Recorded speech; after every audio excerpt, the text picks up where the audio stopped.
In the heart of 1800s, Manhattan stood a building wrapped in prayer, silence, and fear, a so-called house of religious correction, where women were sentenced not for crimes, but for defiance. Their sin? Speaking too boldly, walking alone, existing without permission. Behind stone walls and under the watch of clergy and law, they were buried alive, reformed, broken, forgotten. But not forever. Because when fire finally tore through those walls, it didn't just expose the bodies. It exposed the system. This is the true story of power disguised as morality, and the women who shattered the silence. Long before Manhattan's Lower East Side became a hive of fashion boutiques, food trucks, and flashing billboards, there existed a different kind of empire, a kingdom of shadows hidden beneath brick and belief. In the heart of what is now one of the world's most expensive neighborhoods stood the House of Religious Correction for Wayward Women, an institution cloaked in moral purpose, but pulsing with unthinkable cruelty. From 1834 to 1867, this four-story brick behemoth masqueraded as a place of redemption.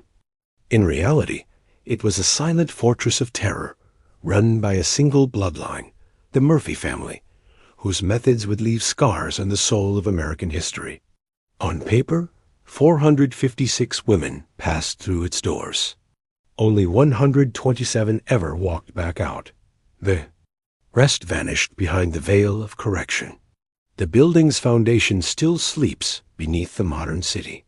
Construction workers who unearthed the underground chambers in 1934 were the first to realize that the rumors whispered by old-timers, stories dismissed as superstition or immigrant paranoia, were built on terrible truth. The Murphy family did not build a rehabilitation center, they built a factory of despair. York in 1834 was a wild and swelling creature.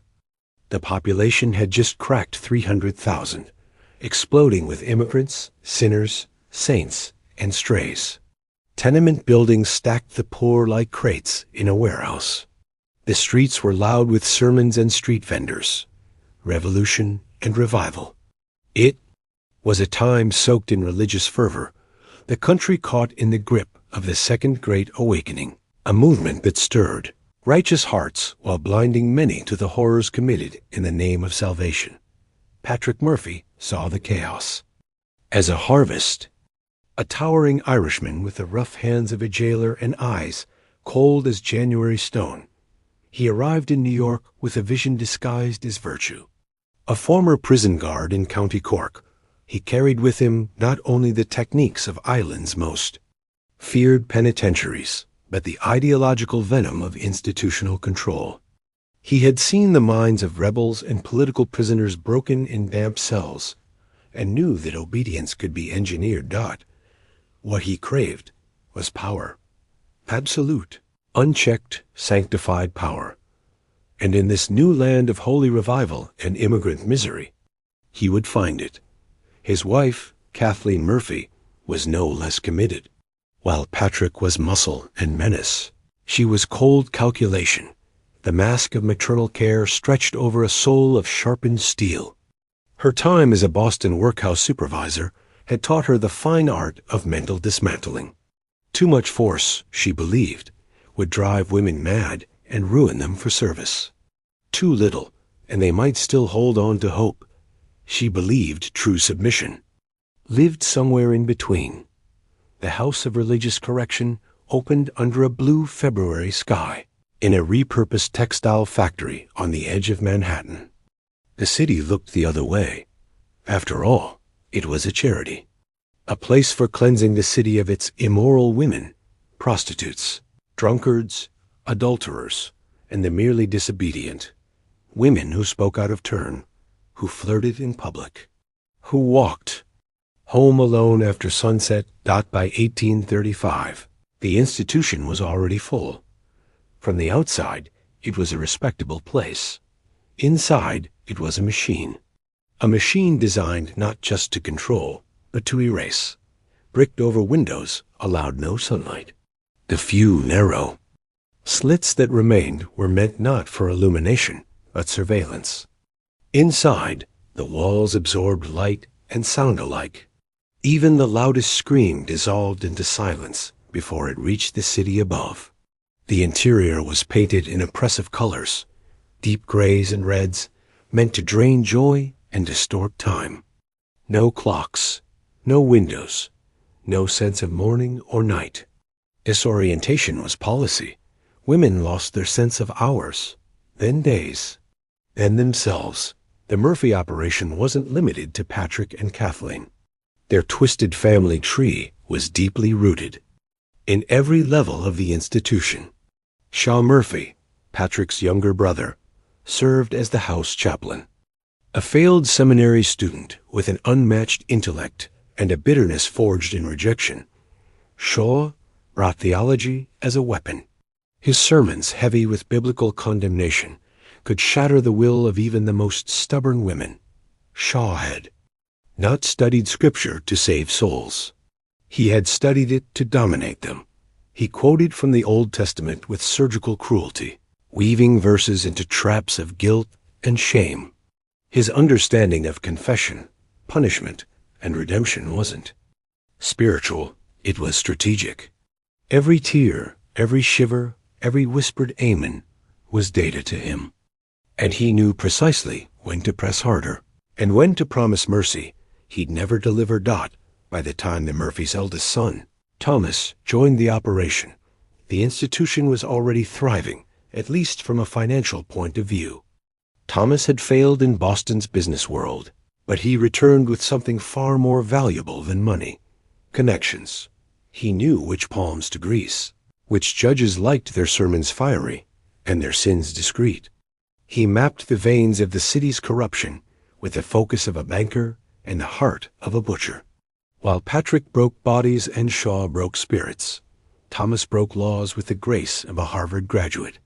Under his guidance, the house became not just a prison, but a marketplace. And the women? Inventory. Then there was Mary Murphy, Kathleen's sister and the final piece of this unholy quadrinity.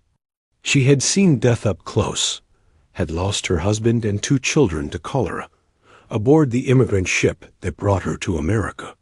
Whatever mercy might have once lived in her had drowned in that Atlantic voyage.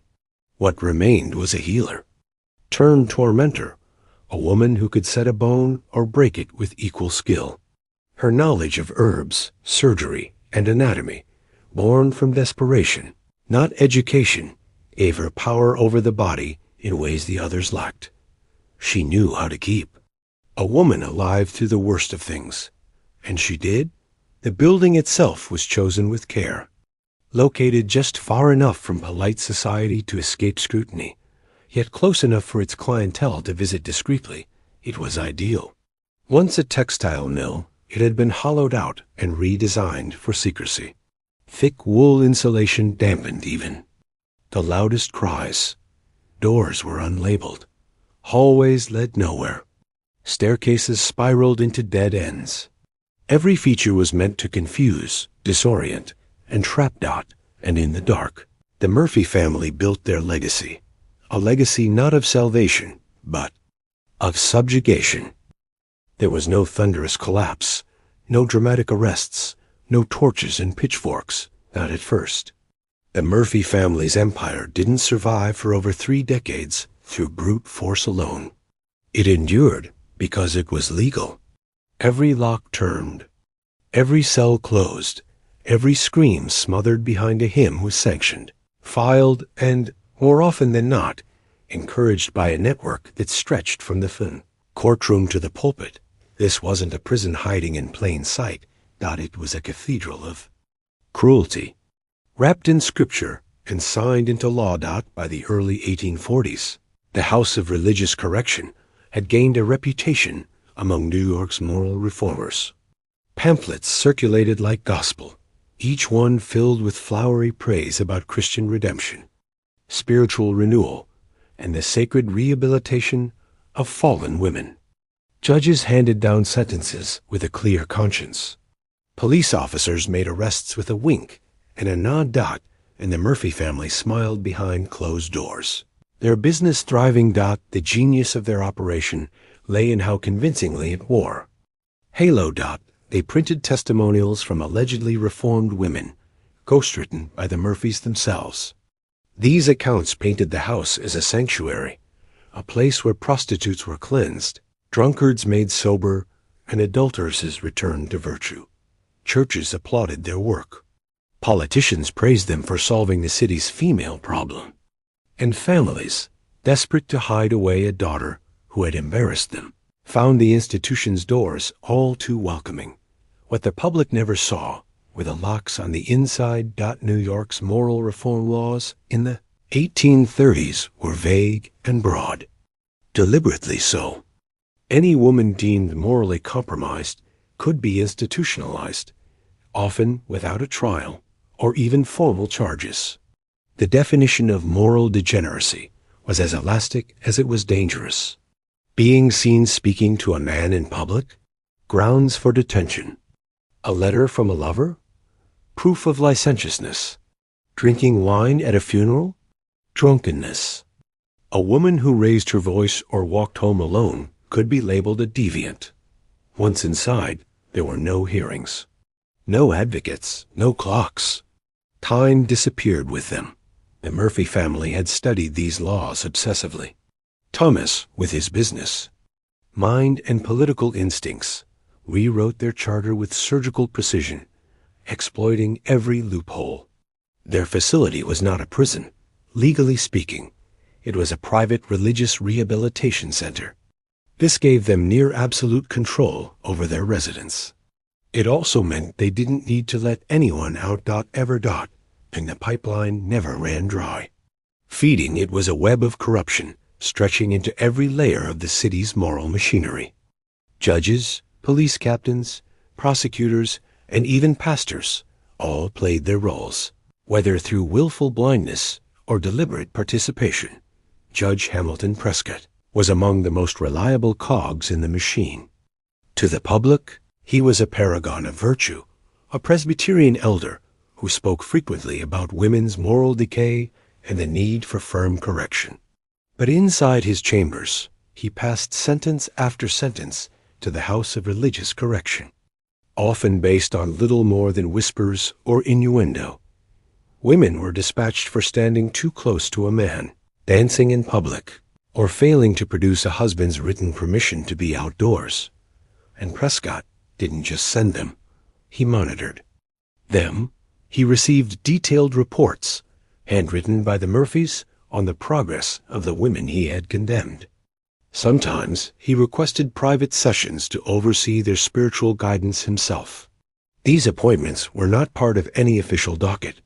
They were paid for handsomely in cash, silence, and obedience. At street level, the gates were controlled by Police Captain Frederick Dunham, a man with the instincts of a predator and the soul of a ledger book. Under his command, morality laws became weapons of opportunity. His officers were trained to spot not crimes, but targets. Young, attractive, isolated women, especially recent immigrants with no family support. They would invent charges on the spot. A misplaced handkerchief could become stolen property. A glance could be construed as solicitation. A German or Irish accent became evidence of moral impurity. Women were not arrested. They were harvested. Dunham kept files on the women who passed through his dragnet. He recorded not only their physical features, but their routines, vulnerabilities, and family situations. The Murphy family used this information to determine placement, pricing, and risk. It was a human trafficking operation with the full endorsement of the law, but the most disturbing customers of the house were those who hid behind religious robes and respectable titles. The Murphy family's clients weren't rogue criminals or back-alley deviants. They were leaders. They were deacons, doctors, educators, and fathers of daughters. Shipping magnate Cornelius Vanderburg was one such man, a titan of industry, and a vocal supporter of moral causes. Every Tuesday, he arrived at the house, always prompt, always alone.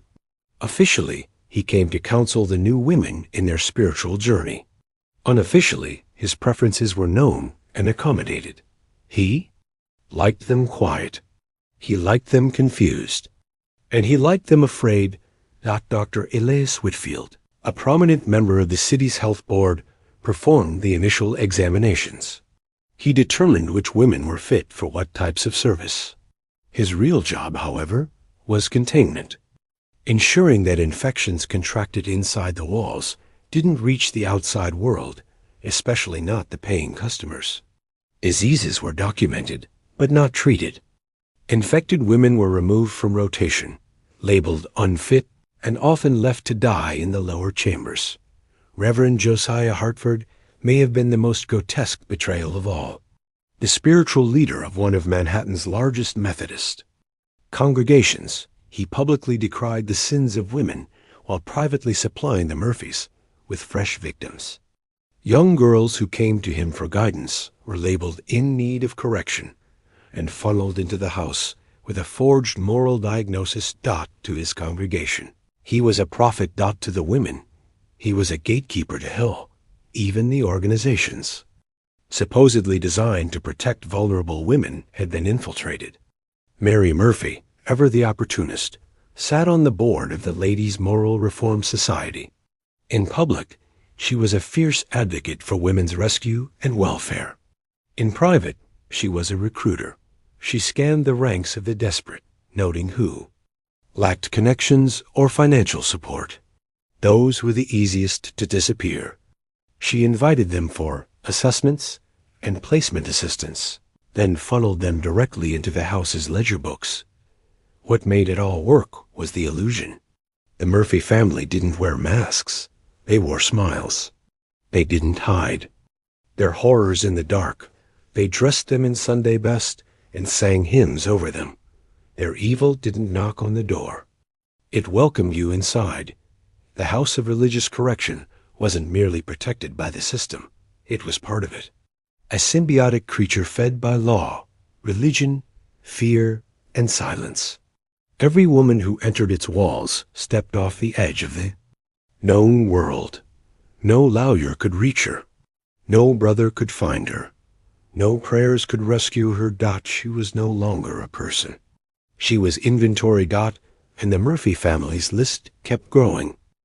For the women who crossed the threshold of the house of religious correction, there was no warning bell, no iron gate slamming shut. The door didn't creak ominously behind them.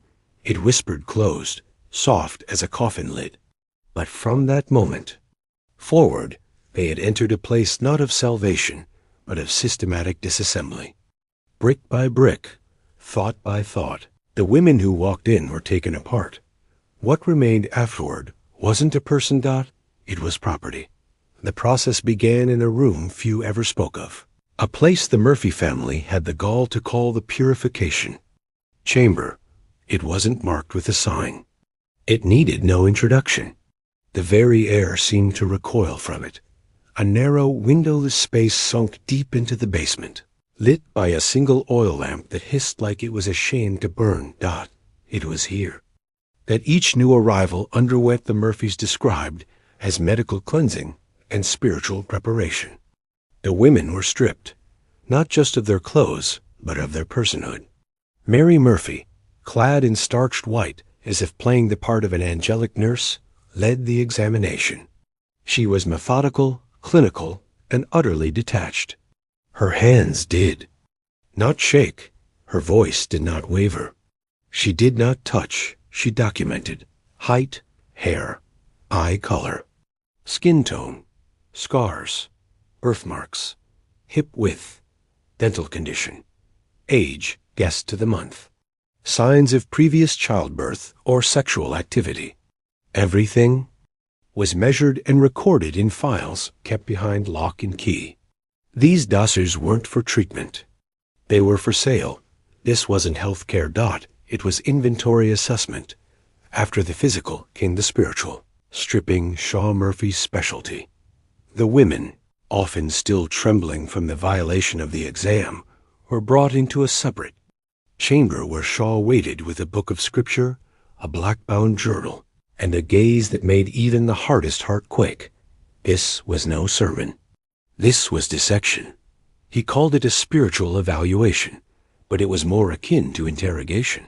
He didn't yell, he whispered, and that made it worse. With the voice of a confessor and the mind of an interrogator, Shaw would probe the women's deepest fears and insecurities. Had they known men? Were they believers? Did they love their families? Were they ashamed of their sins? It wasn't about forgiveness. It was about leverage. Some women feared eternal damnation.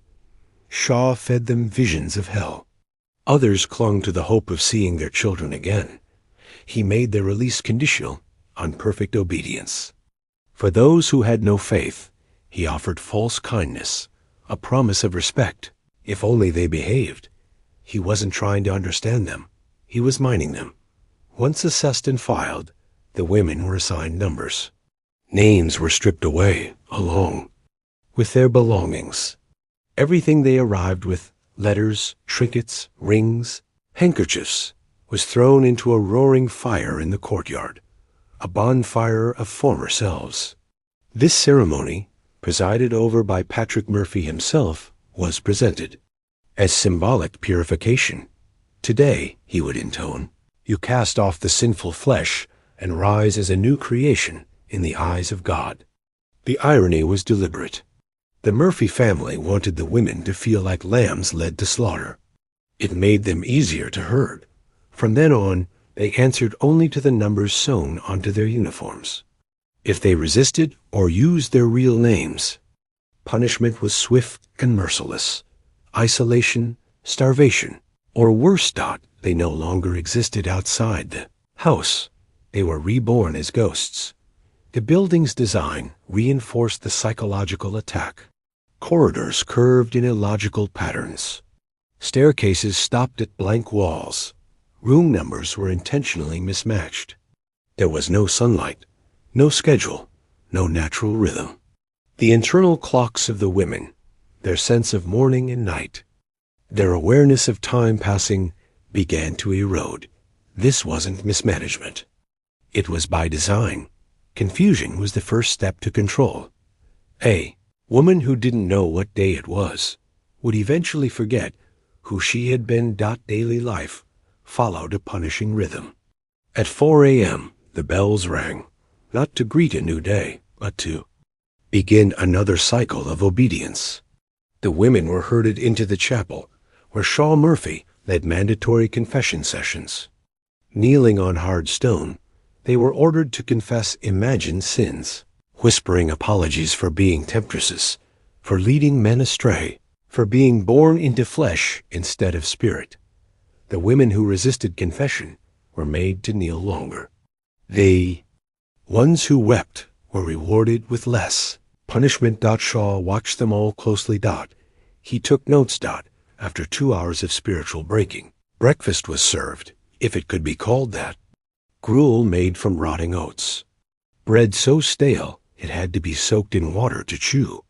The portions were pitiful, carefully calculated to keep the women alive, but too weak to rebel.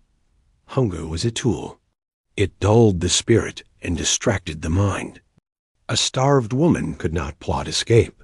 She could only pray for her next meal. The mornings were for labor.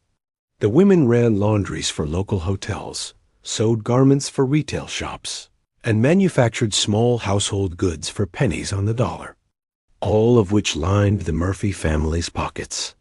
There were quotas. There were punishments for failure. Fingers bled, eyes burned from chemical fumes. The windows didn't open. The air stayed inside. Time didn't pass. It stalled. The afternoons brought another round of indoctrination. In the chapel, Shaw once again took center stage, delivering what he called moral refinement sessions. These weren't sermons. They were psychological traps. He preached about the natural depravity of women, linking their suffering to divine punishment. If they hurt, it was because God loved them. If they cried, it meant they were being purified. Any resistance was rebranded as spiritual rebellion. Submission wasn't just expected, it was marketed as holy, and the women began to believe it.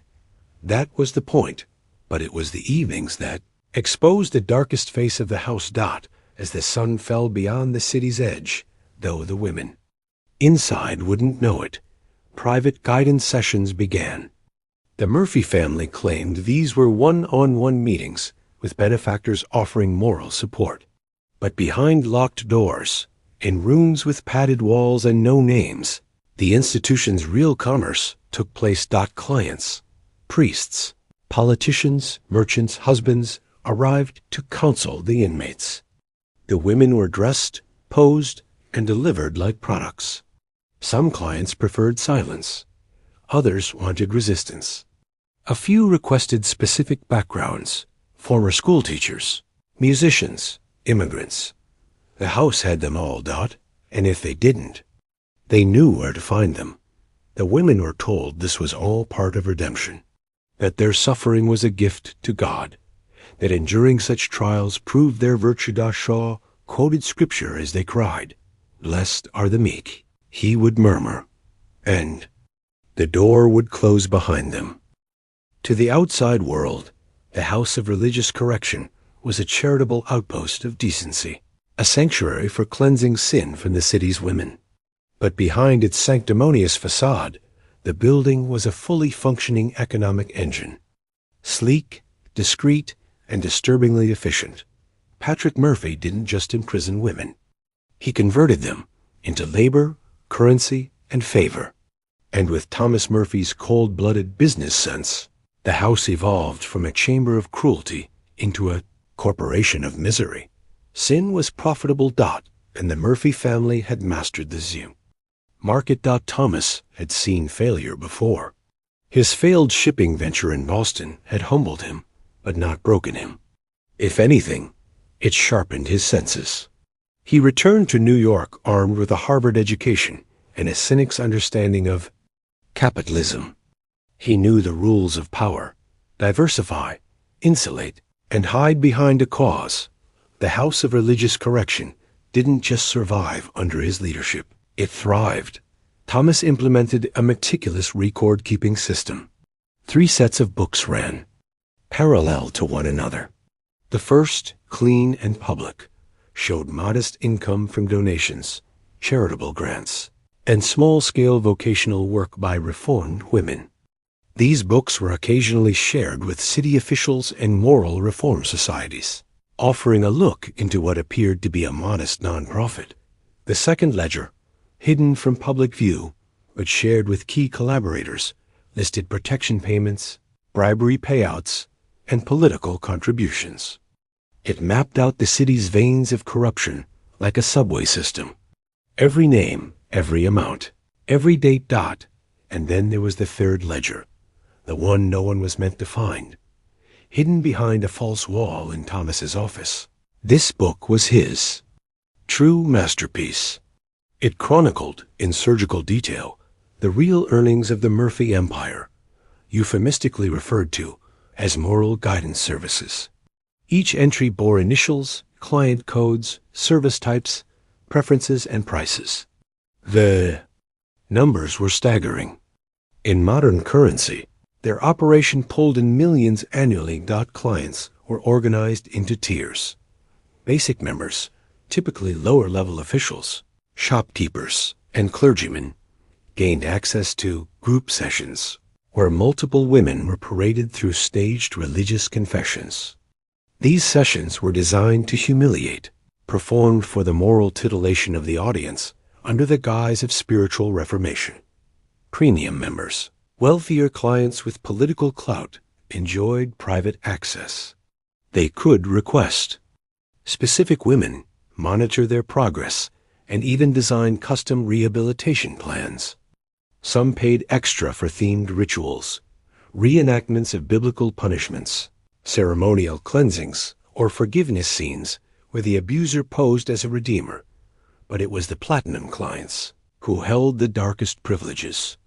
They were allowed to attend intake ceremonies, to select from the newly captured, to dictate the entire arc of a woman's stay. These men wanted not just control, but authorship, to shape their victims' descent from personhood to product. And the Murphy family delivered. Even more grotesque were the specialty services, tailored cruelty, revenge packages, resilience, tests. Clients could pay for personalized psychological breakdowns, their ex-fiancés, their daughters' rivals, even housemaids who had refused advances.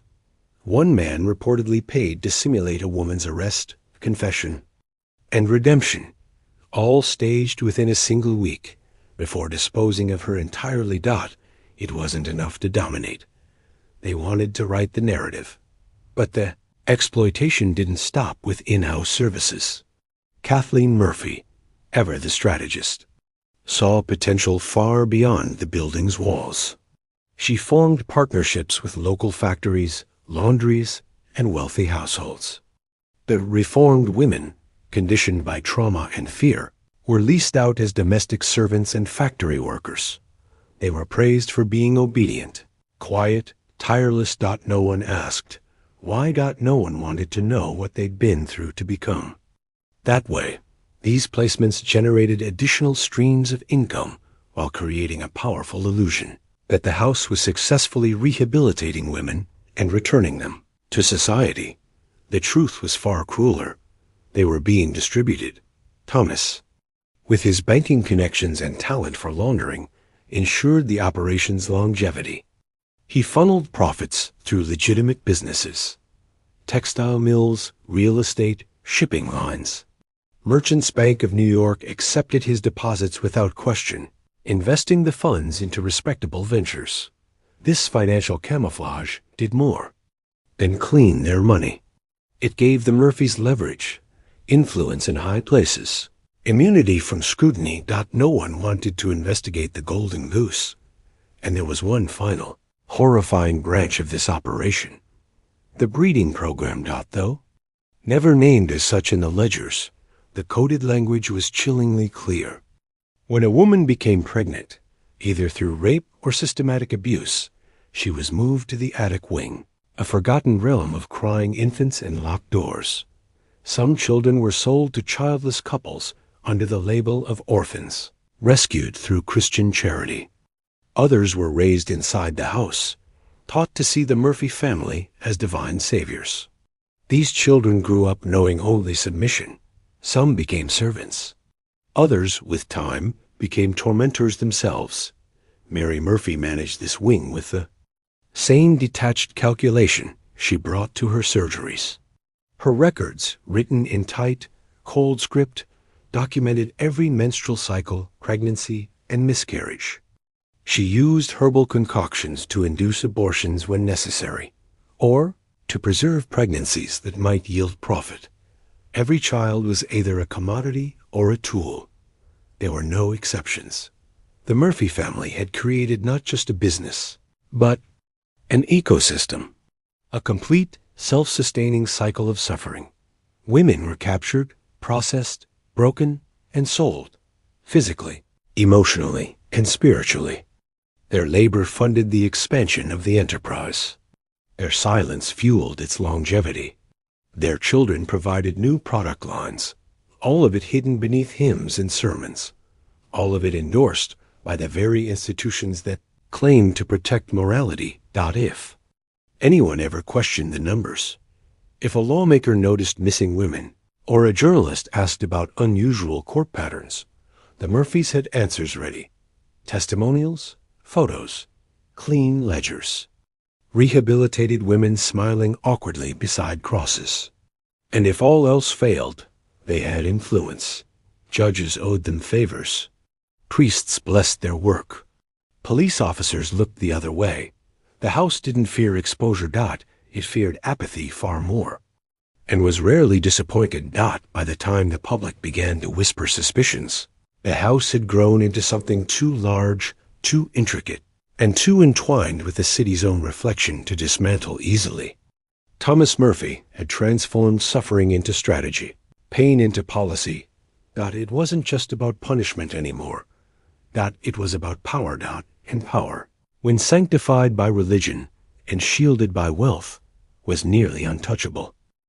Life inside the house of religious correction didn't happen by accident.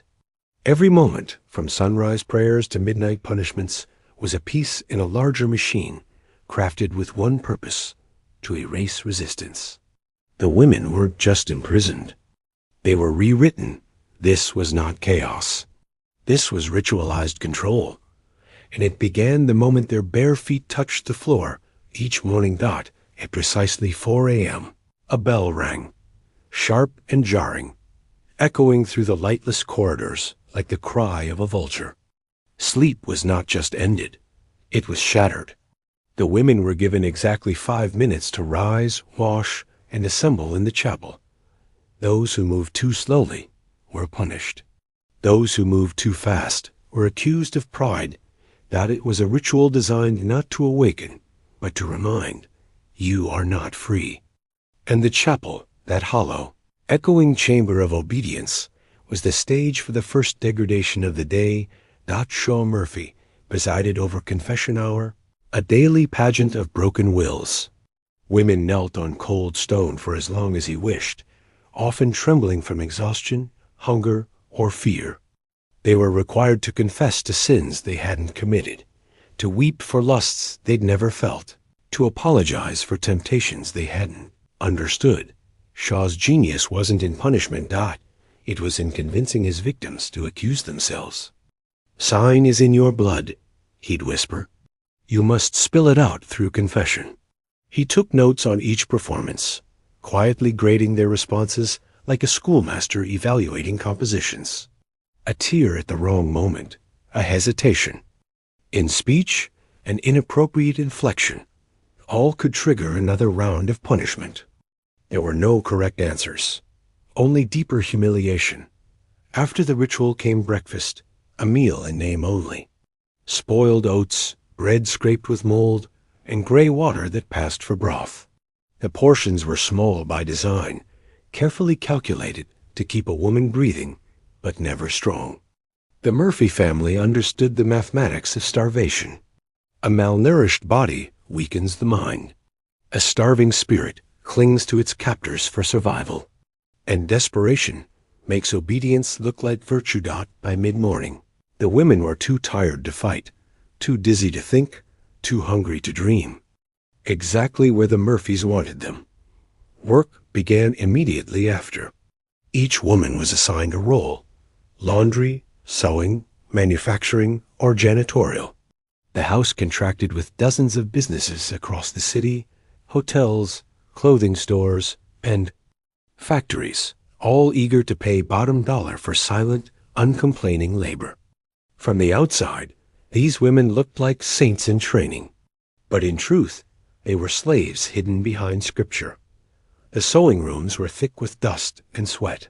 Fingers bled from needles dulled by overuse. In the laundry chamber, women inhaled fumes from bleach and lye. Many collapsed. Some were dragged out. Others were simply left where they fell, until Mary Murphy deemed them useful again, or not. Productivity was tracked on charts. Names weren't listed, only numbers. If a woman couldn't meet her quota, she was removed from her assignment and reassigned to alternate labor, a phrase that sounded harmless, but often meant far worse than backbreaking work. The alternate labor rooms were unlit and locked from the outside. By afternoon, the women were broken, drained, and filthy, but rest was never an option. Instead, they were herded once more into the chapel for moral instruction. A second sermon. From Shaw, who was always more animated in the afternoons, as if suffering charged his batteries. He didn't shout.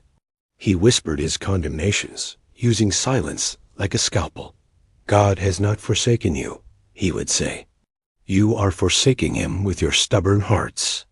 He spoke of Eve's betrayal, of women as the root of man's downfall. He quoted scripture and history, often out of context, always with precision. The women were forced to memorize verses that supported their suffering. "He who spares the rod hates his child." "Submit yourselves to your masters, not only to the good and gentle, but also to the harsh." Each verse was a weapon. Each session, a tightening of the noose, and all of it documented. Evening brought a temporary reprieve, if numbness could be considered peace. The women were permitted to wash with cold water in rusted basins. They were fed another meager ration, cabbage boiled until tasteless, dry bread, and a hard biscuit they were told to be grateful for. Sometimes they were allowed outside in the courtyard, but never unobserved. Guards lined the walls. Clients watched from upstairs windows. The courtyard was not for freedom. It was for display. The clients liked to see their investments. And the Murphy family made sure they looked properly broken. After the courtyard, the women returned inside for what was perhaps the most disturbing part of the routine, the guidance sessions. On paper, these were spiritual consultations with donors, Christian men offering mentorship. In practice, they were arranged encounters, carefully orchestrated for clients who had paid for the illusion of moral instruction, while enacting physical and psychological abuse. The rooms used for these sessions were below ground, their walls padded, their doors unmarked. Women were called by number. They were expected to smile, pray, obey. Failure to satisfy these clients often resulted in punishment, not from the men, but from the Murphys themselves. Kathleen kept a list of women who had underperformed in these sessions. Some were sent to isolation. Others disappeared entirely. No one knew where they went. No one asked. The house had rules for everything. Women were not allowed to speak to each other without permission. They were forbidden from referring to their pasts. Laughter was treated as arrogance. Crying was considered rebellion. Any act of self-expression, even a sigh, could be interpreted as resistance. Hope itself was policed. This wasn't simply a prison of the body. It was a cage for the soul. Every week ended with inspection day, a theatrical performance put on for the occasional outside visitor, a judge, a pastor, or a benefactor. Women were dressed in fresh uniforms. They were ordered to smile, recite verses, and offer choreographed testimonials about their progress. "You've saved me," they were told to say. "I was lost, but now I see." Some meant it. Most didn't. But even the ones who faked it well were still trapped. In fact, especially those who faked it well. They were paraded most often, used to sell the lie that the house was working. That pain equaled purity. That silence meant success. At night, after the final bell, the women were returned to their cells. They were not locked from within, but from the hall. The lights remained on at all hours. Some women lay curled on straw mattresses, murmuring broken prayers. Others stared at the walls until their eyes refused to blink. Sleep didn't come easily. Dreams, if they arrived, were worse. Over time, the women began to lose track of their own histories. Their childhoods became fog. Their names became strange. The face in the cracked mirror became unfamiliar. Their reflections, like their freedom, belonged to someone else now. The Murphy family had not built a rehabilitation center. They had built a system, a formula, a factory. And every day, it processed women until they could no longer remember what freedom felt like. The House of Religious Correction didn't exist in a vacuum. It wasn't an aberration hiding in the dark corners of New York's underworld. It was woven into the very fabric of the city, protected, praised, and powered by a web of men whose polished shoes never touched its filth-stained floors. They were the respectable elite, judges in powdered wigs, priests in spotless robes, businessmen in finely tailored suits, and they were the real architects of its silence. Every machine needs fuel. For the Murphys, it was power, borrowed, traded, and bought with favors.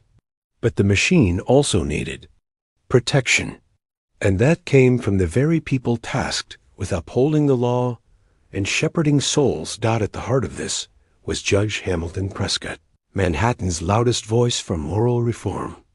He preached fire and brimstone from the bench, sentencing women with a scowl and a sermon.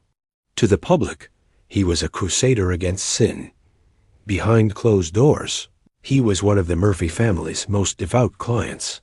Prescott's court became a conveyor belt. Women charged with vague offenses like immodest conduct or suspicious activity were routinely sent to the house for spiritual rehabilitation. These weren't violent offenders or career criminals. They were shop girls caught smiling at soldiers, widows seen walking home alone, immigrants with the wrong accent. Once inside, Prescott didn't forget them. He followed up. He requested reports on their progress. He reviewed their confessions. And for select women, he arranged private sessions, paid for with cash disguised as donations. In return, he provided what the Murphys valued most: authority. His judgments silenced skeptics. His rulings legitimized the house. His presence turned the institution from a rumor into a respectable cause. And he wasn't alone. Captain Frederick Dunham, head of the local precinct, was another essential pillar in the Murphy empire. With a deep voice and deeper pockets, he ran his station like a business and the house of religious correction was one of his most reliable clients. Dunham's officers operated with surgical precision. They didn't enforce laws. They enforced quotas. Patrolmen were instructed to look for women who were alone, vulnerable, and lacking social defense. No family, no husband, no money. Irish and German immigrants were particularly valuable targets. Arrests were built for nothing. A torn dress was reinterpreted as solicitation. A misplaced letter became evidence of adultery. A misunderstanding at the market transformed into a drunken altercation. The reports were falsified. Witnesses were invented. Charges were manufactured. Once arrested, the women were offered a choice: plead guilty and be transferred for correction, or face extended trial without counsel. Most chose the former, not realizing it was a one-way door. Dunham kept detailed files on each woman, not for legal record, but for Murphy family sorting. Appearance, temperament, skills, fears. His constables were trained to profile victims as merchandise. He was more than a police officer. He was a supplier. But it was the clients who truly revealed the scale of the rot. Men of wealth and renown paid top dollar for access to the house's spiritual programs. These weren't degenerates hiding in alleyways. These were titans of industry and influence, and they brought their appetites with them. One such man was Cornelius Vanderburg, a shipping magnate whose public philanthropy won him applause from every corner of the city. He donated generously to churches and immigrant aid societies. He also kept a standing Tuesday appointment at the house, where he requested new arrivals for spiritual guidance. He didn't touch them. He didn't have to. Vanderburg preferred to observe, taking notes while the women were made to kneel and confess to sins they didn't commit. He whispered instructions to Shaw Murphy during sessions, directing how the women should be scolded, touched, or praised. It wasn't lust he fed on. It was control. Then there was Dr. Elias Whitfield, a respected physician and member of the city's Public Health Board. Officially, he conducted health inspections to ensure that women were free of contagious disease. In reality, he functioned as a gatekeeper, determining which women were fit for premium services and which were too sick to serve. Dr. Whitfield administered exams that were neither medical nor necessary. He categorized women by weight, posture, vocal tone, and sexual responsiveness, all recorded under the guise of rehabilitative progress. When disease did break out, he managed the fallout with chilling efficiency. Isolate the women, falsify cause of death, and burn the body. In rare cases, he assisted Mary Murphy in forced abortions or performed sterilizations on unprofitable stock. His degree didn't serve healing, but it served commerce. Among the most grotesque of all was Reverend Josiah Hartford, a Methodist. pastor and self-declared moral watchdog of the Lower East Side. His church boasted the largest congregation in the borough. His sermons thundered against the evils of female temptation and urban decay, but his private letters to the Murphys, discovered decades later in hidden archives, told a different story. Hartford wasn't just a participant, he was a recruiter, young. Women in his congregation who came to him seeking guidance were declared morally unfit and funneled directly to the house. He claimed they needed strict Christian re-education and often accompanied them personally, offering prayers as they crossed the threshold of their new prison. Once there, his role changed. He didn't offer salvation. He demanded submission. Several survivors later testified that Hartford conducted mock baptisms, naked, ritualistic, and terrifying. In these ceremonies, he recited scripture while Shaw or Thomas watched from behind curtained partitions. Called it moral immersion. What it was sadism. The Murphy family's web extended even further. Their reach penetrated social reform societies, particularly those designed to help fallen women. Mary Murphy herself sat on the board of the Ladies' Moral Reform Society. Her presence brought legitimacy. A former immigrant woman who had risen to Christian respectability. In reality, it gave her access to the most vulnerable dot. She sifted through case files. She interviewed candidates. She made recommendations. And many of those women were never seen again. The very organizations meant to rescue them had become recruitment centers, and Mary was the smiling serpent at their heart. Thomas Murphy understood the necessity of financial camouflage. He built relationships with bankers and investors who never asked questions, men who deposited thousands on behalf of charitable operations. The Merchants Bank of New York processed most of their funds, investing in shipping and real estate on the Murphys' behalf, that the profits from suffering were laundered through prosperity. Every hand along the chain was greased. Every whisper was silenced with coin. And so, the system held. This wasn't just a conspiracy. It was a society within a society, one that thrived on complicity, ritual, and silence. Its members weren't criminals in the conventional sense.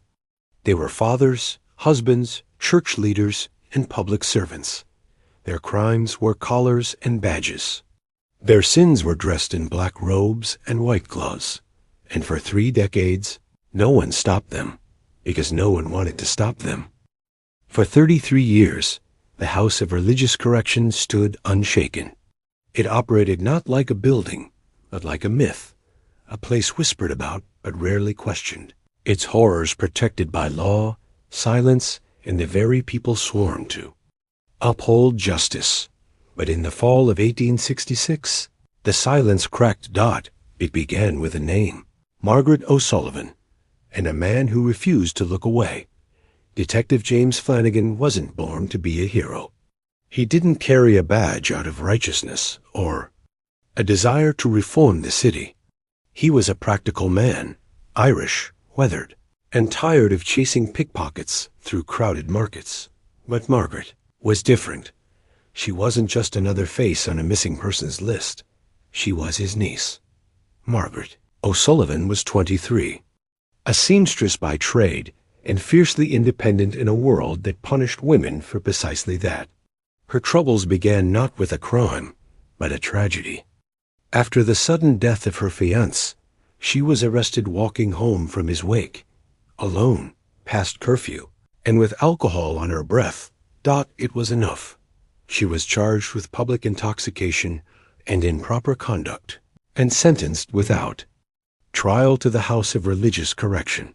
Flanagan found out 2 days later. By then, she had vanished. At first, he did what detectives do. He asked questions. He checked the court records. He reviewed her arrest report and found it suspiciously vague. Witness statements were missing. Her name was misfiled. Her belongings were gone. Then he tried visiting the house itself. They told him Margaret had been transferred to a more appropriate institution for advanced reformation.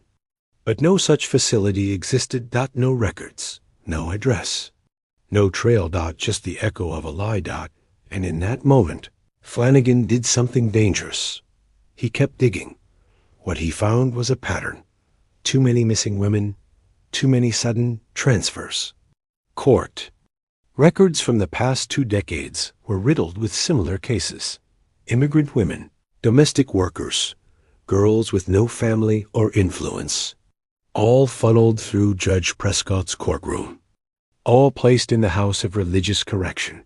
Very few ever released, even fewer ever mentioned again. That it wasn't an institution. It was a black hole. Flanagan brought his findings to his superior officers. They told him to drop it. He went to City Hall. They laughed him out. He even approached local clergy, men who had once praised the house from the pulpit. Their polite silence was more damning than any denial. What Flanagan had uncovered wasn't just a string of missing persons. It was a system, sanctioned, sacred, and stitched into the city's political spine. If he pursued it, he would be risking his badge and his life. Still, he persisted, and he wasn't alone. One unlikely ally appeared in the form of Father Michael Ali, a young, reform-minded priest whose church had slowly become a graveyard of vanishing women. Week after week, parishioners came to him in tears. Daughters gone, sisters disappeared, neighbors swallowed by something they couldn't name. Father Ali had noticed the pattern too, but his caller didn't shield him from fear. He had documented the disappearances quietly, carefully, compiling notes, collecting testimonies, even interviewing former houseworkers who had fled the city. Alone, his evidence was a whisper. With Flanagan, it became a voice. Together, they began what no one else dared: an independent investigation. They tracked names. They followed money. They mapped out a network of arrests, transfers, and judicial rulings that tied Judge Prescott, Captain Dunham, and the Murphy family in a triangle of institutional horror. But they needed more than suspicion. They needed proof. And that would come not from the courts, not from politics, but from something far more unpredictable. Fire. In early November of 1866, Captain Dunham grew nervous. Rumors were circulating. Too many eyes were turning toward the house. Too many questions had been asked that couldn't be unasked. The network that once felt untouchable now felt exposed. He made a decision, the kind men make when they believe themselves beyond consequence. Burn it. The house go up in flames. Let the records turn to ash. Let the women die quietly. There, secret sealed by smoke and timber. He hired 3 officers loyal to him and planned the fire for the early hours of November 15th, a time when most of the city slept and few would respond in time. What he didn't count on was Chief Michael O'Brien. O'Brien had been with the city's fire brigade for over 30 years. He was known for his blunt speech and incorruptible stubbornness, one of the few public officials untouched by the Murphy family's influence. When the alarm was raised that night, he didn't delegate. He ran. By the time his team reached the house, smoke was billowing from the lower floors. The front doors were unlocked, a strange oversight. But the screams told a different story, dozens of them, muffled, frantic, and coming from underground. O'Brien didn't hesitate. He ordered his men to breach every door, search every floor, and ignore every protocol if necessary.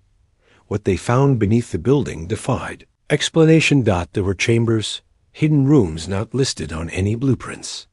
Some were locked. Others were open but windowless, filled with women in various states of emaciation and psychological collapse.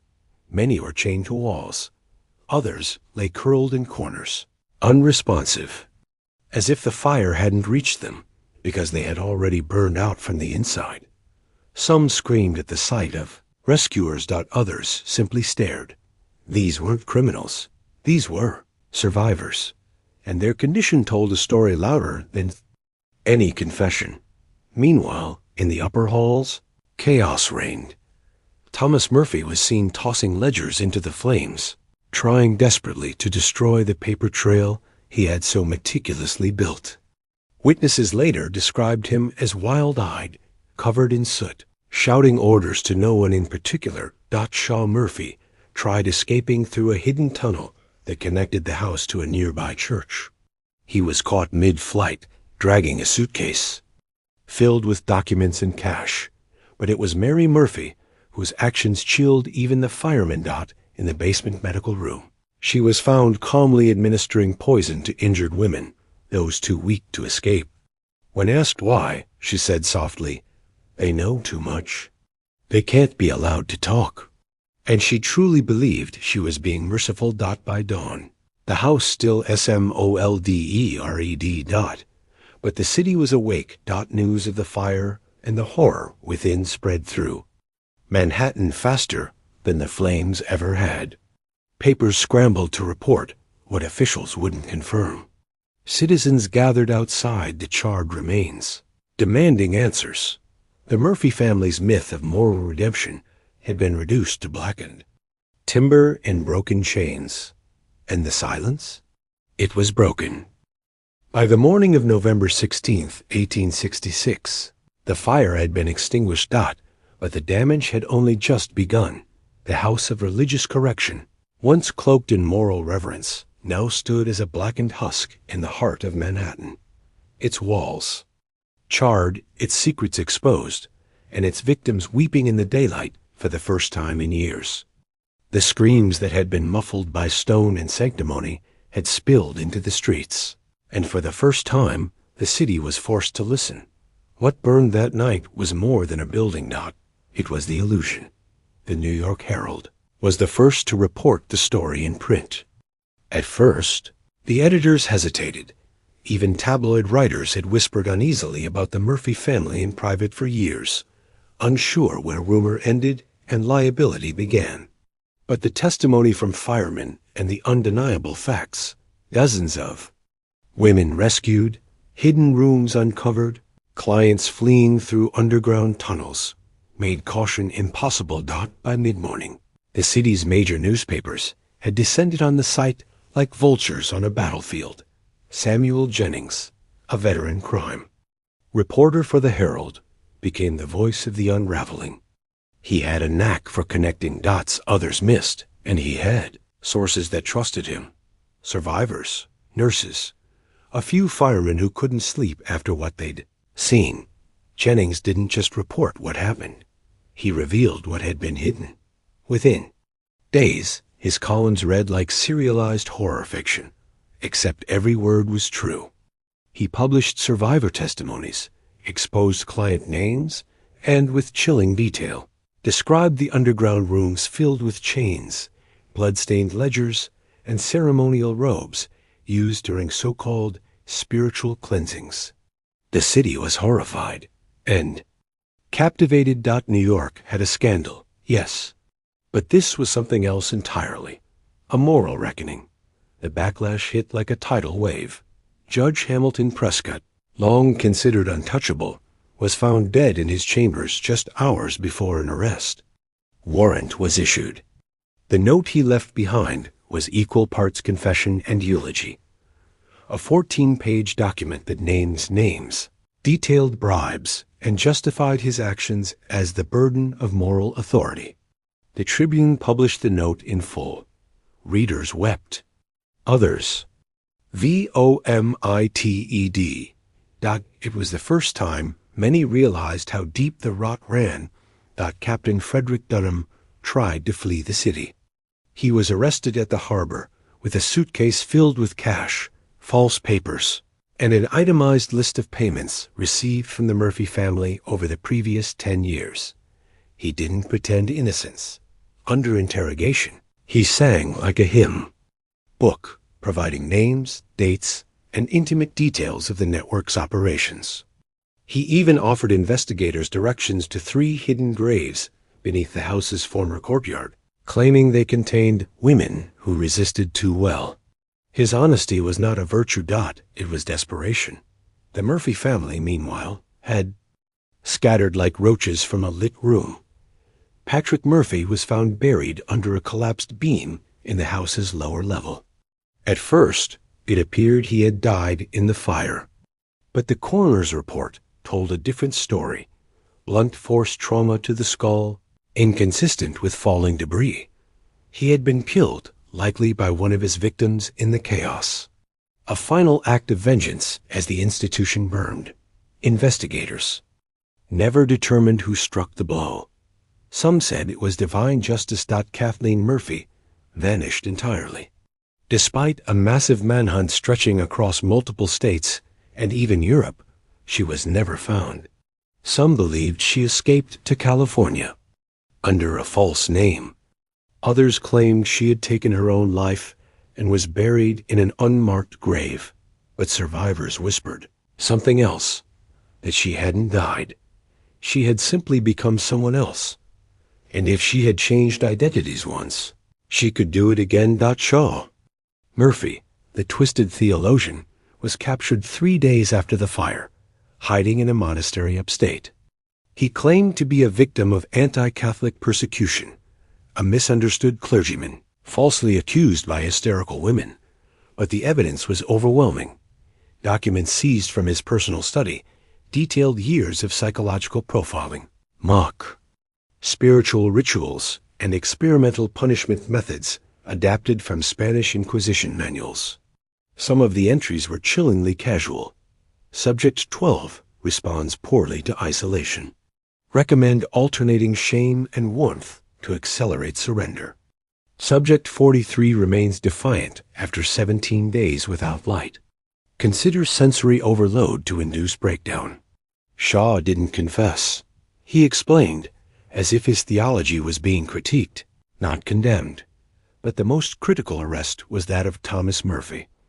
He had fled to Boston, attempting to board a ship for Europe under a business alias. Detective Flanagan, relentless as ever, tracked him down through shipping manifests and a string of informants. When arrested, Thomas had in his possession a briefcase filled with photographs, financial ledgers, and sealed letters addressed to prominent clients across the East Coast. He was planning to blackmail his way to freedom. Instead, he provided the prosecution with their Rosetta Stone.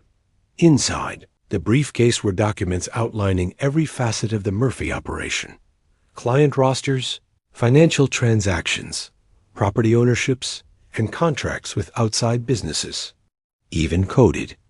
Communications with other cities, Philadelphia, Boston, Chicago, hinted at a much larger network of exploitation hidden under the veil of religious reform.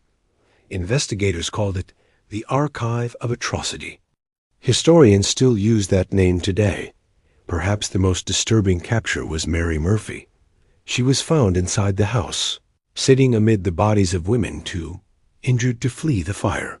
When discovered, she was brushing one woman's hair softly, humming a lullaby. She believed they were asleep. When questioned, she insisted she had saved them, that they were at peace, that she had delivered them from pain. Mary never stood trial. She was declared mentally unfit to face prosecution and committed to an asylum, where she spent the rest of her life talking to ghosts. The trials that followed were unprecedented. Courtrooms overflowed with spectators. Newspapers printed daily transcripts. Families of victims wept openly as survivors described unimaginable suffering with poise, clarity, and trembling strength. It was no longer about justice for one woman. It was about hundreds. Women who had been erased, silenced, or traded like livestock under the banner of piety. Margaret O'Sullivan, Flanagan's niece, testified from a wheelchair. Her voice shook, but her eyes never wavered. She recounted the intake process, the psychological torture, the cold, calculating rhythm of forced confession and forced labor. Her story didn't just convict criminals. Cracked the foundations of the system that enabled them. By the end of that winter, more than 40 arrests had been made. Judges, police officers, priests, businessmen. Some were tried, some fled, a few took their own lives. And yet, many were never prosecuted. Wealth and status still held sway. Justice came, but not for all, and not evenly. But for the first time in decades, truth had won around. They had survived the unthinkable, but survival wasn't freedom. Not in 1867, when the doors of the House of Religious Correction were forced open and the women inside carried out. They didn't step into safety. They stepped into a city that had never planned for their return. A world that knew how to forget, but not how to make amends. And so, the survivors found themselves in limbo, caught between the past that tried to erase them and a future still too afraid to look them in the eye. But this time, they refused to vanish. Some were reunited with distant family. A few, very few, were welcomed home. But for most, the world outside was as cold as the stone walls they had escaped. Neighbors whispered. Churches hesitated. Employers withdrew offers the moment they recognized a face from the headlines. They weren't treated like victims. They were treated like evidence, walking reminders of everything polite society didn't want to know. And yet, they walked anyway. They formed circles of silence. At first, secret meetings in basements and back rooms, just to speak freely, to remember, to cry. These gatherings grew slowly, cautiously. Women brought others. Trust was tentative. But precious dot then, one woman did something no one expected. She stood in public. Her name was Eileen McGrath, and she had spent 12 years in the house. She'd entered as a 16-year-old, accused of inappropriate behavior for singing in a bar after her brother's death. She left at 28, her hair thinned from malnutrition, her voice barely more than a whisper, but her memory sharp. And her will unshakable dot in the spring of 1867. Eileen walked into a packed courtroom during the sentencing of Reverend Josiah Hartford, a man who had overseen her baptism and monthly inspections. Without invitation, she asked to speak. The judge, caught off guard, allowed it. Eileen stepped forward, placed a folded paper on the witness stand, and looked straight at the man who had called her a devil child for over a decade. Then she began to recite, not from her own memory, but from his letters. Letters he had sent the Murphys. Letters that detailed his preferences, his punishments, his theological justifications for domination. She had memorized them, copied them, smuggled them out in scraps sewn into the hem of her uniform. Her voice didn't shake. Her hands didn't tremble. And when she finished, the courtroom rose to its feet in stunned silence. Eileen didn't just tell the truth. She weaponized it. Her bravery sparked something radical. Survivors across the city began to come forward, not all at once, but in waves. They wrote letters to newspapers, offered testimony to advocacy groups, and in some cases, returned to the ruins of the house just to say, I survived. Some formed mutual aid circles, pooling money to care for those who had left the institution with nothing. Others began teaching, quietly mentoring younger women at risk of arrest or institutionalization. A few even returned to the courtrooms where they had once been condemned, now as character witnesses, ensuring no other woman would be sentenced so easily again. Their unity became a force, not loud, not fast, but relentless. In 1868, a small group of them, including Eileen McGrath and Margaret O'Sullivan, co-founded the Lazarus Society, named after the man Christ raised from the grave. The organization offered shelter, employment training, and most importantly, legal advocacy for women deemed immoral or unfit. They opened a storefront office on the edge of the Bowery where lines formed daily. Not just former victims of the house, but new ones, fresh out of courtrooms, holding crumpled arrest papers and eyes full of fear. The Lazarus Society didn't offer pity. It offered strategy. Each woman was assigned a mentor, a housing contact, a safe employer, legal aid. A trained volunteer would walk her to court, sit beside her, speak if she could not, and behind every strategy was a message to the city. You cannot erase us again, but not everyone welcomed there. Return. There were pamphlets, sermons, and editorials, branding them as liars, prostitutes, or political pawns. Some accused them of attacking the church. Others said they were exaggerating, driven by trauma and hunger for attention. One clergyman went so far as to write, "A woman once stained by moral failure cannot truly speak for virtue.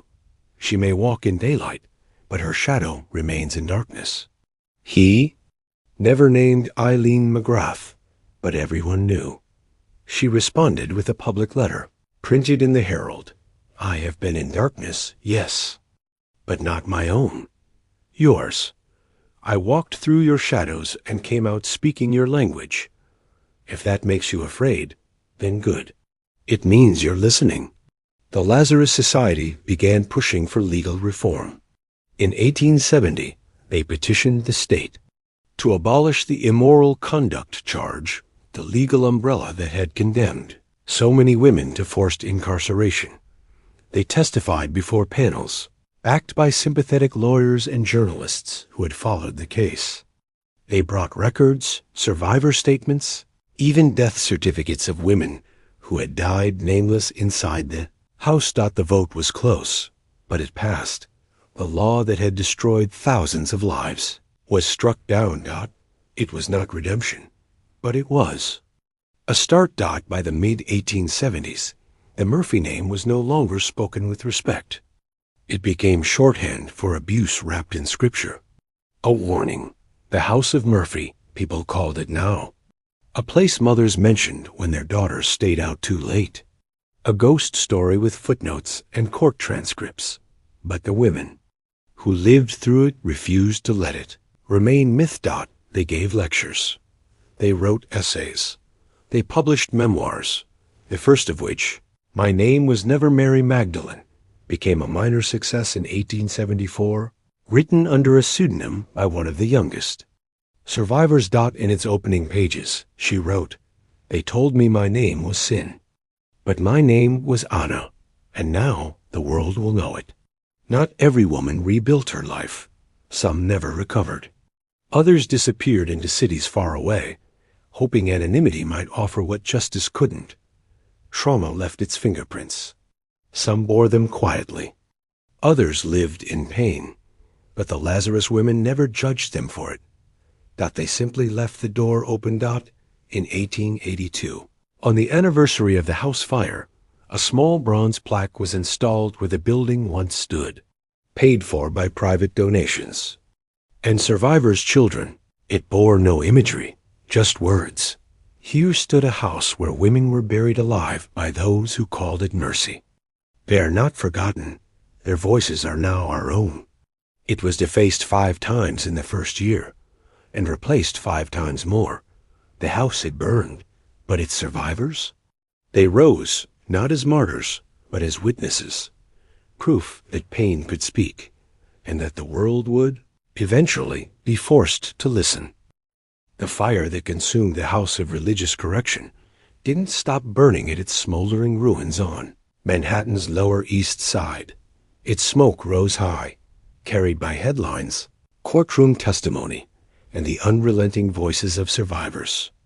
That thick, acrid cloud swept across the country, curling into places that had long preferred silence. Suddenly, what happened at the house wasn't a local horror. It was a national reckoning.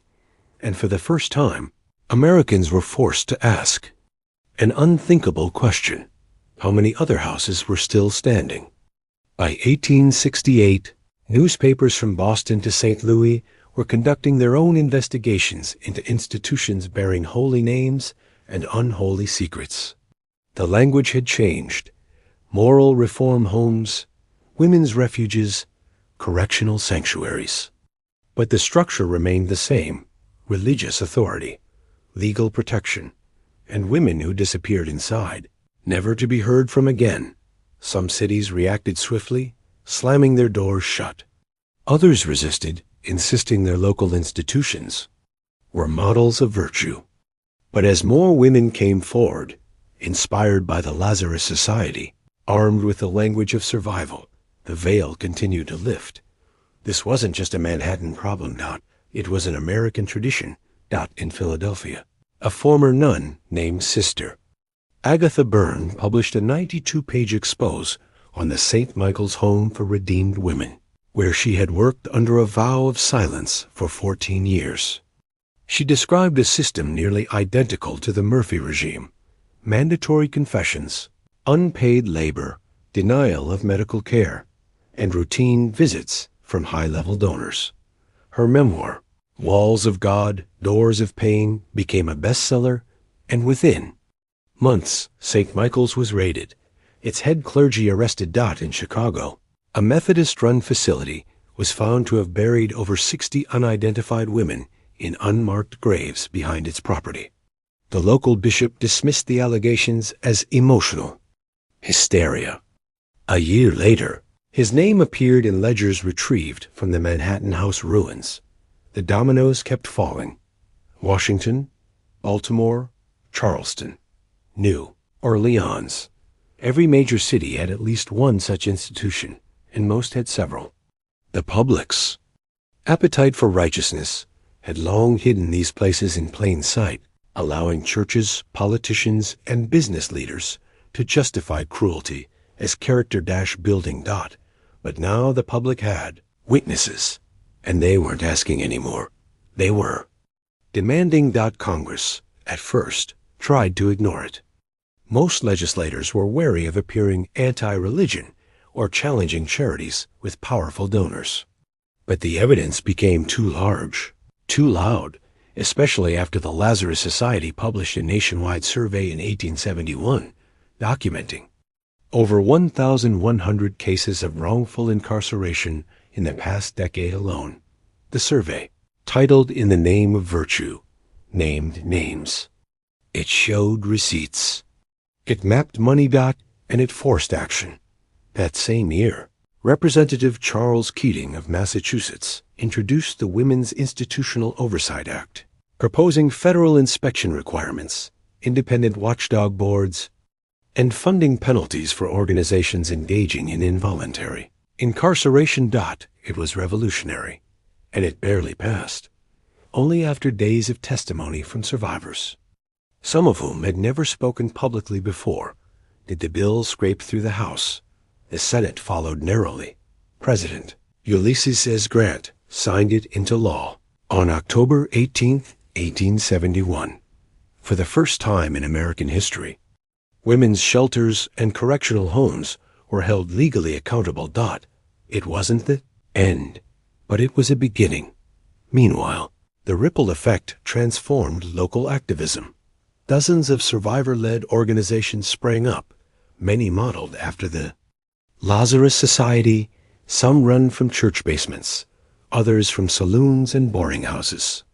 They didn't always agree on tactics. Some advocated for complete abolition of institutional systems. Others sought regulation and reform, but they all agreed on one thing. The system had to answer to the women it once destroyed. Education became the next frontier. Colleges, especially women's seminaries and teacher training schools, began incorporating the history of institutional abuse into their curricula. Professors assigned memoirs from house survivors alongside religious texts, offering students a more complicated view of morality and power. By the late 1870s, lectures titled God, Guilt, and the Chain were being delivered at universities. From Harvard to Howard, a quiet revolution was underway, not with torches and protests, but with books and questions. And that, the survivors knew, was even more dangerous to the old guard. Not everyone welcomed the change. Certain religious factions accused the movement of tearing down institutions that saved souls. They labeled the survivors bitter, vengeful, misguided. Some blamed Satan. Others simply denied the allegations outright, insisting the house fire was a tragic anomaly, not evidence of a larger evil. But denial lost ground with each uncovered. Grave. Each missing record, each whisper that turned into testimony. By 1875, a federal report confirmed that nearly 3,000 women had been unjustly confined across state-sponsored or religious reform homes in the previous 20 years. Of those, 61% were immigrants. Most were under 30. The numbers were staggering, but it was the names that haunted. Dozens of women, once forgotten, were now etched into public memory. Cities began installing plaques and memorials. Churches that had once benefited from labor donations quietly removed. Honorary names from stained glass windows. The name Murphy became taboo. The name O'Sullivan became legend. Historians, too, began the long task of documenting the full extent of the Murphy operation. What they discovered was a blueprint, not just for cruelty, but for systematic silencing. Records revealed how local newspapers had been paid to suppress certain stories, how judges shared coded letters discussing transfers and piety evaluations, how financial institutions had cleaned the profits from contracts with the House. One recovered journal, believed to have been kept by Thomas Murphy himself, contained this line: "True control does not break the body. It teaches the prisoner to fear their own voice." The survivors would spend the rest of their lives undoing that fear. By the end of the decade, the Lazarus Society had opened 5 branches and helped over 8,000 women avoid or escape institutionalization. They weren't saints. They weren't perfect. They were survivors with sharpened memories, and they understood something critical, that telling the story was not the end of the healing. It was the healing. In 1879, Eileen McGrath, now 40, gave a speech at a women's rights convention in Seneca Falls. She stood before a crowd of over 200 people and opened with a line that would later be quoted in history books. "The first cage is the one you can't see. The second is the one you're told is holy. But the last one, the hardest one, is silence, and I have torn it open." The crowd wept. And then they stood, not just for her, but for all the women who had walked through fire and came out holding the truth like a torch. Time has a way of smoothing sharp edges. It packages horrors into textbooks, compresses atrocities into timelines, and dulls the screens of history until they become footnotes. But some stories refuse to be silenced. The women of the House of Religious Correction, those who lived, those who didn't, did not simply fade into the past. Their legacy pressed forward like a hand reaching through fog, touching lives far beyond the narrow corridors of that stone-walled prison in Manhattan. They were not a chapter in a forgotten scandal. They became a mirror, reflecting how power can twist, how silence can kill, and how healing begins when truth is spoken. No matter how late. In the decades that followed, the ripple of their resistance reached places they could never have imagined. By the 1890s, new laws reshaped how the justice system treated women. Arbitrary morality charges were replaced with tangible, evidence-based processes. Women could no longer be sentenced for suspicious behavior or unchristian appearance. They gained the right to legal counsel, the right to appeal institutional sentences, and slowly the right to be heard. The Lazarus Society, once a whispered rebellion, had become a national organization. Their advocacy extended to orphaned girls, unwed mothers, and domestic workers, groups historically targeted by the same machinery that had fed the Murphy Empire. They launched literacy programs, employment initiatives, and political campaigns. Weren't just cleaning up the past, they were building a future. But even progress carries scars. Many of the women who survived the House never lived long enough to see the full change they fought for. Trauma, poverty, and social isolation claimed. Many quietly. Others carried their pain through life like an old wound, not always visible, but never fully healed. And yet, they left behind something powerful. Documentation, letters, journals, court testimonies, newspaper interviews. A paper trail of resistance. meticulously preserved by generations, who knew that forgetting would be the final betrayal. Those documents would later become primary sources in university courses, museum exhibits, and political speeches. They would teach students that justice is not always swift, but it is insistent, and it speaks in the voices of those once silenced. In 1902, on the anniversary of the fire, a modest museum exhibit opened at the New York Historical Society, titled Chambers of Virtue, The Hidden Histories of Institutional Abuse. It featured rusted shackles recovered from the basement of the house, copies of journal pages written by survivors, uniforms worn by the women, coarse gray linen, no names, only numbers. The display included a sound recording, the scratchy wax, cylinder voice of a then elderly Margaret O'Sullivan, reading a portion of her 1870 testimony aloud. They said I was too loud, that I looked men in the eye, that I asked questions, but that was never my crime. My crime was being impossible to break, and I'll die unbroken. Visitors wept, and for many, it was the first time they realized that such a place had ever existed. In 1914, a bronze sculpture was erected where the house once stood, the third and final memorial after years of vandalism. It depicts a woman, eyes closed, holding open a book. On the pages, the names of 117 confirmed victims who died while imprisoned between 1834 and 1866. No last names, no titles, just first names, because that was all many had left. Sarah, Lena, Bridget, Fatima, Liesel, Nora, Agnes, Ruth. Beneath reads, "You tried to name us sin, but our names outlived yours."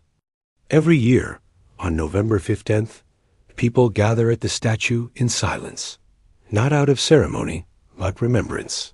Flowers are placed, candles are lit. Sometimes descendants of survivors come forward to speak, but more often it's strangers. Students, mothers, social workers, former inmates, women who see in those names something uncomfortably close to home, because oppression changes clothes, not character, and the ghosts of the house haven't stopped walking. By the 1920s, fiction began exploring themes inspired by the house. Plays, novels, and even early silent films took cues from the real stories of the Murphy regime. Though names were changed and plots dramatized, the truth bled through. In 1923, A Gate Behind the Cross, a novel written by former Lazarus volunteer Mary Lang, became a bestseller. It told the story of a woman imprisoned by her own pastor, only to find resistance and hope among other women trapped within. Critics praised its bravery. Churches condemned it as sacrilegious. It sold over 100,000 copies. But perhaps the most lasting impact was in language. By the mid-20th century, to Murphy, a girl had entered the underground lexicon, meaning to institutionalize someone under false pretenses. It was whispered among women in factories, whispered by nurses in asylums, whispered by daughters warned not to speak too loudly, not to dress too boldly, not to challenge a man's authority. And while the phrase eventually faded, its meaning endured. Even today, when society debates women's autonomy, institutional authority, or moral policing, echoes of the Murphy legacy surface.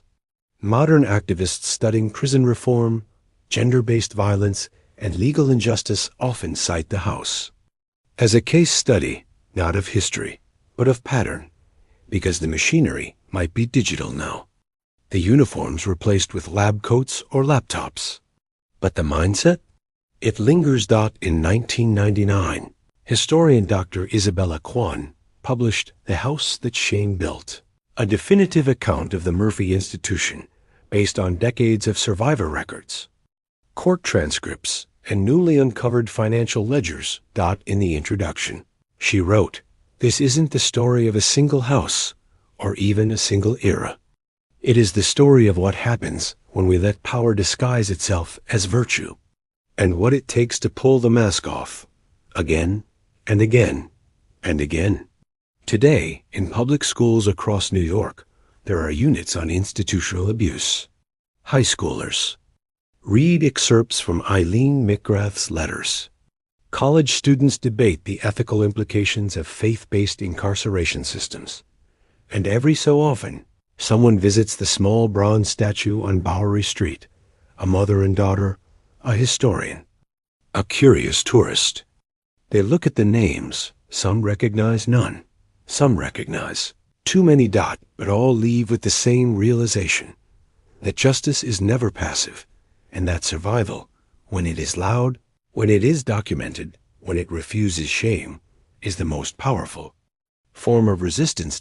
So if you walk those streets today, and you pass that statue in silence, remember this. You're not standing on empty ground. You're standing on testimony, on a graveyard of stolen names that were given back by force. On a place once filled with screams the city tried not to hear, now filled with stories the world refuses to forget.